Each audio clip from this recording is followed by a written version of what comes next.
நீ வரக்குள்ளே செஞ்சுட்டோம்.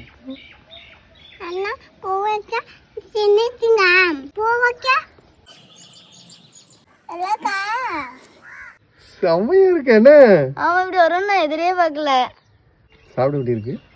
சாப்பிட்றதுக்கு எப்படி சொல்லன்னு தெரியல, ஆனா நல்லா இருக்கு. இன்னைக்கு ஒரு மில்க் புட்டிங் செய்ய போறோம். தண்ணி ஊத்தாத பாலை நல்லா சூடு பண்ணுவோம்.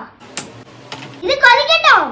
இஞ்ச தோல் சீவி திருவி எடுத்துக்கலாம். இஞ்ச மட்டும் கழுவாம தோல் சீவாம என்னைக்கும் யூஸ் பண்ணிடாதீங்க.